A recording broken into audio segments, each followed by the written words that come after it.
सभी को मेरा नमस्कार।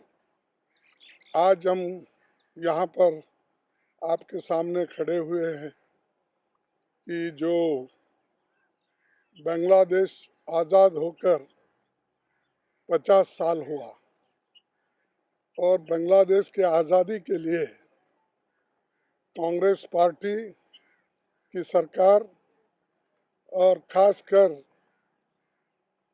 श्रीमती इंदिरा गांधी जी जो कोशिश की और जो गुलामी में थे बांग्लादेश के लोग पाकिस्तान के अंदर, तो उनको लिबरेट करने के लिए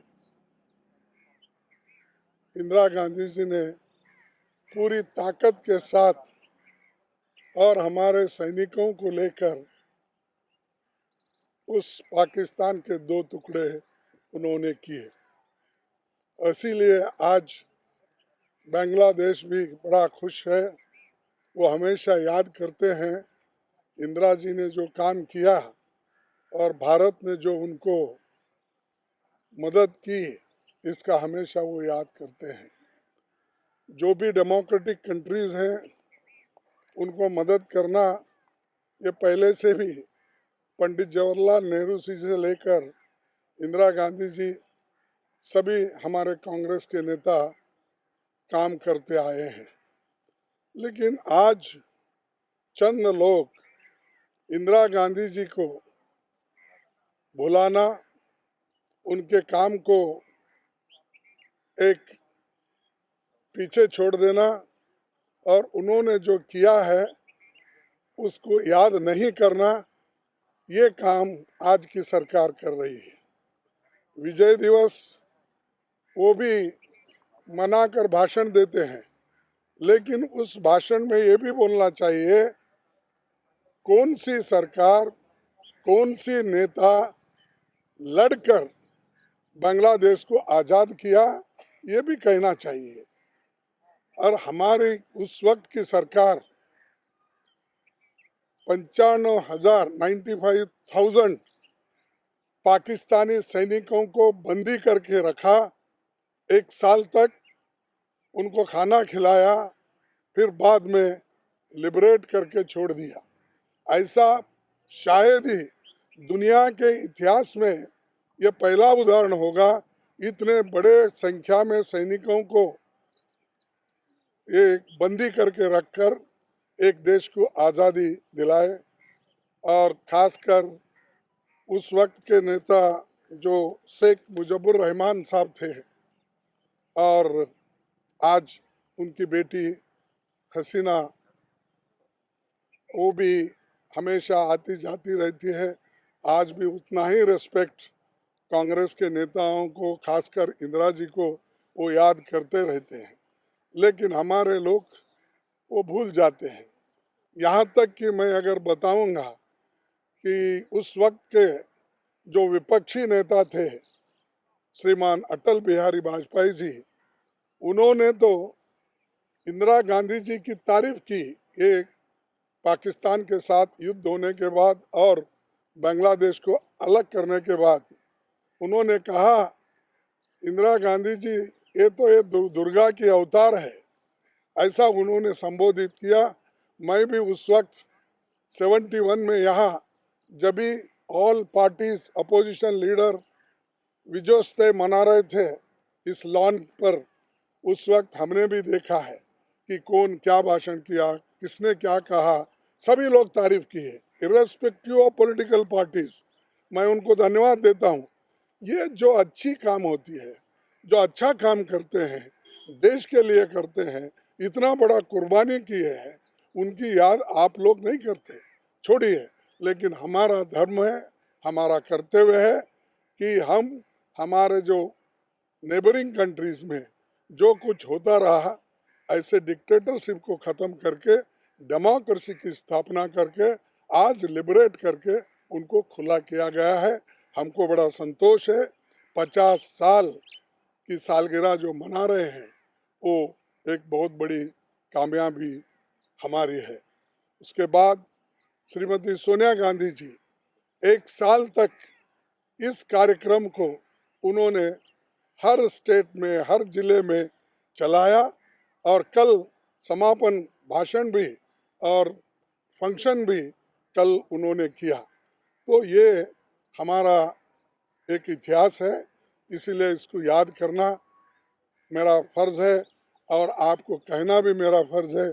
आपको तो मालूम ही है, फिर भी बहुत से दफ़ा ऐसा होता है, अच्छी चीज़ों को आज के सरकार में कभी मान्यता नहीं है। आज किसी को बोलने को भी नहीं दिया। एक आए, एक पेज, हाफ पेज का चेयरमैन ने पढ़ा, कुछ कहा, फिर चले गए।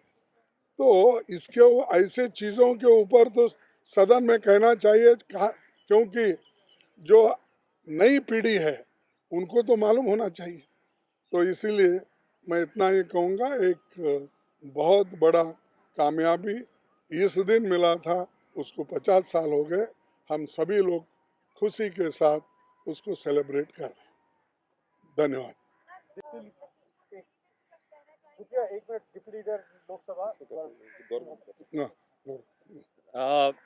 I'll just speak in English and translate what our honorable leader Kharge ji has spoken.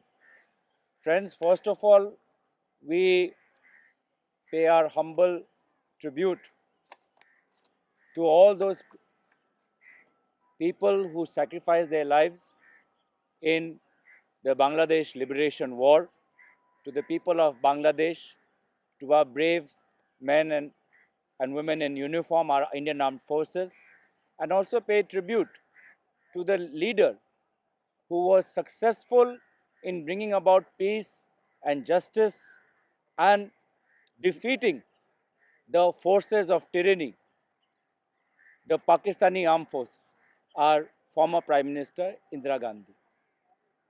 At that time, late Prime Minister Indira Gandhi not only took on the Pakistani Armed Forces, but there were many countries across the world who were not supporting us. She went on a world diplomatic mission, got international support, got international recognition, and got the affection of the people of Bangladesh for her role during the 1971 Liberation War. Yesterday, the Congress Party had a tribute organized on the 50th year anniversary, in which we invited representatives from the Indian Armed Forces who told us how they have valiantly fought both on the Eastern Front and on the Western Front.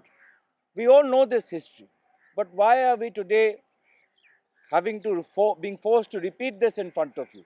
Because today our Prime Minister, unfortunately, is so insecure, unfortunately is so weak, that he can't even take the name of former Prime Minister Indira Gandhi ji, can't even acknowledge the role that the Congress Party played, can't even acknowledge the role that the Prime Minister played. This is nothing but an attempt to whitewash history, to change history. That is not going to happen. We will always be presenting the truth in front of you. People of India know that what is the role that Indira Gandhi ji played. That role, in her speech, Honorable Congress President yesterday mentioned that her leadership during that role was one of the finest moments in history that any Indian Prime Minister has played. It is a war that was fought decisively on air, and in water and on land, and we broke the back of the Pakistani Armed Forces. We broke the forces into two, and we won a decisive victory in a very short span of time.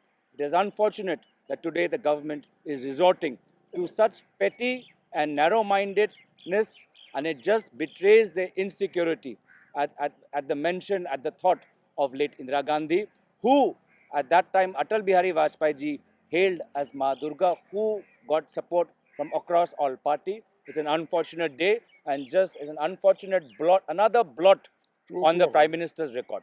Thank you. Thank you, Judge. आइए। आप सबको हमारा नमस्कार। और जैसा कि हमारे नेतागण ने यहाँ पे कहा, आज से 50 साल पहले पाकिस्तान को आज ही के दिन घुटने टेकवाकर, ये हमारा सेना का शौर्य और पराक्रम था, और इंदिरा जी का दृढ़ निश्चय और साहस था कि उन्होंने विश्व का भूगोल बदल दिया, पाकिस्तान के 2 टुकड़े किए, इतिहास बदला और बांग्लादेश का जन्म हुआ। और ये उन्होंने व्यक्तिगत कारणों से नहीं किया, उन्होंने मानवाधिकारों का हनन होते हुए देखा बांग्लादेश में, और इसके पहले उन्होंने बहुत पुरजोर कोशिश करी आम सहमति बनाने की। 20 दिन 24 अक्टूबर से 12 नवंबर 1971 के बीच में 20 दिनों में उन्होंने 7 देशों की यात्रा करी थी।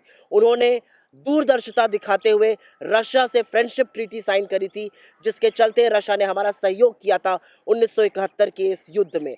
और ये सच है कि मानवाधिकारों का जिस तरह का हनन हो रहा था, उसको हमारे सेना के शौर्य और पराक्रम से और इंदिरा जी के दृढ़ निश्चय और साहस से जीता जा सकता था। एक तरफ अमेरिका हमें चेतावनी दे रहा था, ब्रिटेन हमें धमकाता था, और उसके बाद भी हर अवरोध को लांघते हुए पाकिस्तान को हराना, उनको घुटने टेकवाना और बांग्लादेश को मुक्ति दिलाना इंदिरा गांधी की बात थी। आज बहुत ओछी, सस्ती, गंदी राजनीति करी जा रही है। बिल्कुल हमारे सेना के शौर्य और पराक्रम, उनकी वीरता की चर्चा होनी चाहिए, उसके बिना बात अधूरी है। लेकिन राजनीतिक नेतृत्व जो उस समय इंदिरा जी ने दिया, उसका जिक्र किए बिना, उसकी बात किए बिना, उनको बिल्कुल भी जरा सा भी श्रेय बिना दिए, ये सस्ती लोकप्रियता दिखाता है, सस्ती ओछी राजनीति दिखाता है मोदी जी की। इतिहास को आप बदल नहीं सकते हैं। ये सच है कि 1971 में विश्व का इतिहास बदला, विश्व का भूगोल बदला, और उसको बदलने का काम हमारी सेना ने इंदिरा जी के साहसी नेतृत्व में किया। और एक बात का उल्लेख करना बहुत जरूरी है, वो दृढ़ निश्चयी थी, वो साहसी थी, वो वीर थी, लेकिन वो लोगों की बात सुनती थी। जब फील्ड मार्शल सैम मानेकशॉ ने कहा कि अप्रैल में हमला करना ठीक नहीं रहेगा, तो उन्होंने सेना की बात सुनी, सेना को उन्होंने साहस की बात करी, सेना को उन्होंने पूरी पूरी इज्जत दी, उनकी बात सुनी, वेट किया दिसंबर तक का, और उसके बाद जब सेना ने हमला किया तो विजय हमारी हुई। इतिहास को बदलने से इतिहास बदलेगा नहीं। सच ये है कि ये वीरता की, दृढ़ निश्चय की, जो पराक्रम की एक जबरदस्त मिसाल कायम करी, वो हमारी सेना ने और इंदिरा जी के नेतृत्व में कायम हुई, और यही आने वाली पीढ़ियां याद करेंगी। राइट, थैंक यू, जय हिंद। क्योंकि 2 बजे हमारा, नहीं 2 बजे है, ये पार्लियामेंट है, क्या है, नहीं वो तो उठा रहे हैं हम वहाँ पर, अब बात करें। हाँ, लखीमपुर इशू पे ये है कि अजय मिश्रा जी टहनी, जो कि हमारी कांग्रेस पार्टी, प्रियंका गांधी जी भी वहाँ पहुँचे, उनको जेल में भी रहना पड़ा। उसके बाद ये इशू उठाया गया था कि ये जो घटना हुई है किसानों को कुचलने की, ये एक साजिश है, लेकिन सरकार मानती नहीं थी। सिट के बाद अब फैसला जो आया है उसमें ये साफ हो गया है कि ये एक बहुत बड़ी साजिश थी। अब जब जो फैसला हो गया, तब गृह मंत्री को अपने पद पे अजय मिश्रा को रहने का कोई अधिकार नहीं है, उनको बर्खास्त होना चाहिए, क्योंकि ये साजिश का तब ही पता चल पड़ेगा कि साजिश के अंदर कौन कौन शामिल थे। ये घर का बच्चा तो ये काम नहीं कर सकता, ये तो उसका बाप जब तक होम मिनिस्टर है उससे कौन पूछ पाएगा। तो देश को बताना है, ये गरिमा है इस पद की, ये पद से कानून की रक्षा होती है, कानून का राज का जो निर्भर है वो देश में जाता है। लेकिन जब ये ऐसे लोग बैठे रहेंगे तो क्या चेहरा जाएगा। तो हमने, हमारी पार्टी ने, राहुल गांधी जी ने लगातार एडजर्नमेंट मोशन भी दिया है, आज भी आवाज उठाई है, लेकिन उनको बोलने नहीं दिया गया। हम चाहते हैं अजय मिश्रा टहनी जी को बर्खास्त किया जाए और होम मिनिस्टर को उसका इस्तीफा लिया जाए और उसके ऊपर साजिश में होने की इंक्वायरी आगे बढ़ाई जाए। Thank you.